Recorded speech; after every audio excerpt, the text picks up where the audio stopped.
The worst weekend of your life begins at 6:45 p.m. on a Friday.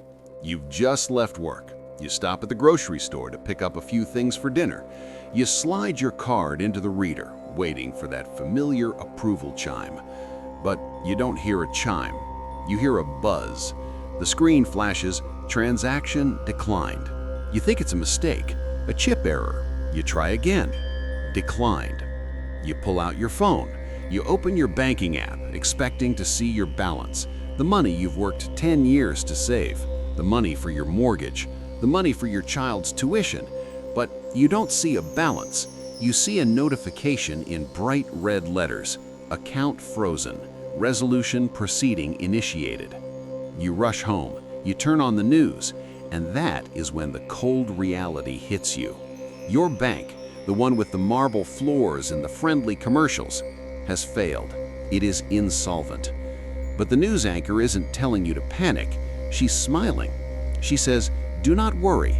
The government has announced that taxpayer money will not be used to bail out the bank." You let out a breath. You think you're safe. You think, "Good, let the greedy bankers fail. At least my taxes aren't paying for it." You are wrong.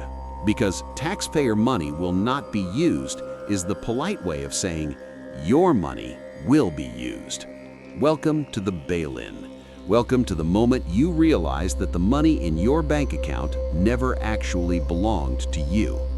To understand how they are going to legally steal your wealth in 2026, we first have to deconstruct the greatest magic trick in financial history, the illusion of ownership. When you walk into a bank and hand the teller a stack of cash, what do you think you are doing? Most people believe they are putting their money into a digital safe deposit box. They think the money sits there with their name on it, waiting for them to come back and get it. This is a lie. From a legal perspective, the moment you deposit money, that money is no longer yours. You have just made an unsecured loan to the bank. Read the fine print. You are not a depositor in the way you think. You are an unsecured creditor. The bank is the borrower, you are the lender. And in the hierarchy of bankruptcy, unsecured creditors are the last people to get paid. When a bank goes bust, the secured creditors get the assets, the bondholders get the scraps, and the unsecured creditors, they get the equity. That means they take your cash and in exchange, they give you stock in the bankrupt bank. Imagine lending your car to a friend. He crashes the car, totals it, and then says, "Don't worry, I won't give you the car back, but here is a piece of the wreckage. We're even." That is a bail-in, and it is not a conspiracy theory. It is the law. They will tell you this could never happen in America or Europe. They will say the system is robust, but they already tested it. We saw the dress rehearsal. March 16, 2013, the island nation of Cyprus. It was a quiet Saturday morning. The banks were closed for the weekend. Suddenly, the government announced the two major banks were insolvent. Did they print money to save them? No. Did they let them fail? No. They executed a bail-in. They simply looked at the digital ledgers and confiscated the money directly from the depositors' accounts. If you had over 100,000 euros in the bank, you went to sleep Friday with your life savings and woke up Monday with a 47.5% haircut. Nearly half your money was gone, instantly, irrevocably. In exchange, they gave you shares in the failing bank, shares that were essentially worthless. The media called it a one-off event, a unique solution for a small island, but that was a lie. Cyprus was the laboratory. It was the proof of concept. And once they saw that they could confiscate the public's money without causing a revolution, they decided to make it the global standard. After the 2008 financial crisis, the public was furious.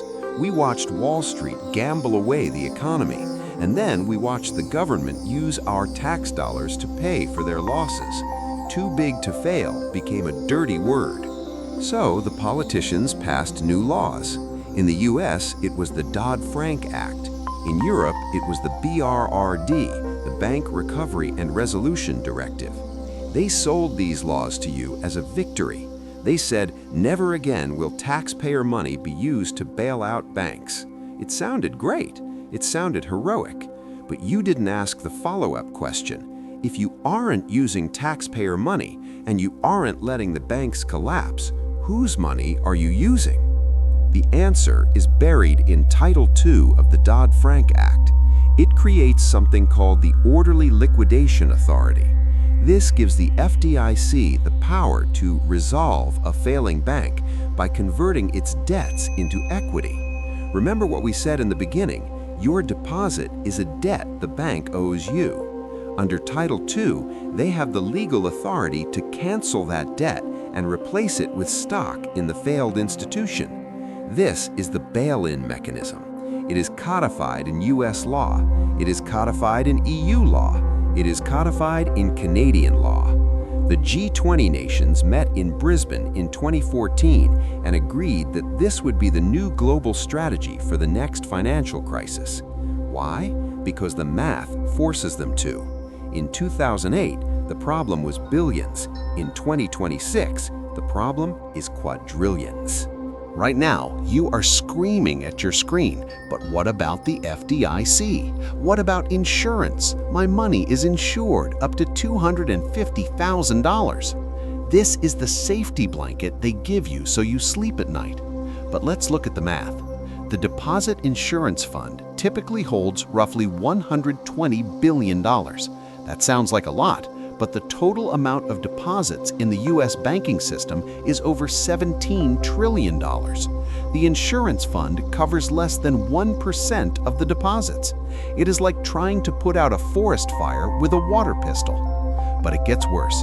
The real danger isn't the loans, it's the derivatives. The largest banks, JP Morgan, Citigroup, Goldman Sachs, are sitting on a mountain of derivatives exposure, estimated to be over $200 trillion. Some estimates for the global market go as high as $1 quadrillion. Under current bankruptcy laws, derivatives have super priority status. This means when the bank crashes, the derivatives counterparties get paid first. They raid the vault before the FDIC even shows up. By the time they get to depositors, the cupboard is bare. The FDIC was designed to handle the failure of a few small regional banks. It was never designed to handle a systemic collapse of a major institution. When the next crisis hits in 2026, the insurance fund will be vaporized in minutes, and when the insurance runs out, the bail-in begins. So why 2026? What is the trigger? The fuse is already lit. It is hiding in the commercial real estate sector. Banks are sitting on trillions of dollars of loans for office buildings that are empty. These loans are coming due in 2025 and 2026. The buildings are worth half of what they were. The owners cannot refinance. They will default. This will punch a massive hole in the balance sheets of hundreds of banks simultaneously. At the same time, the bond market is cracking. Banks bought U.S. Treasuries when rates were low. Now that rates are higher, those bonds are worth 20% or 30% less. These are unrealized losses. But when depositors panic and ask for their money, the banks have to sell those bonds at a loss. The losses become realized. The capital evaporates. Here is exactly how it will go down in 2026. It will start on a Wednesday. Rumors will swirl on social media about a liquidity crunch at a mid-sized bank. By Thursday, the stock price will tank. By Friday morning, lines will form. Digital withdrawals will spike. At 5 p.m. on Friday, the regulators will step in. They will close the bank for the weekend to assess the situation. This is the resolution weekend. You will spend Saturday and Sunday watching the news, hoping for a bailout. But on Sunday night, the announcement will come. To preserve financial stability and prevent a systemic collapse, the Resolution Authority has initiated a recapitalization. They will take 30% or 50% of your deposits over a certain threshold.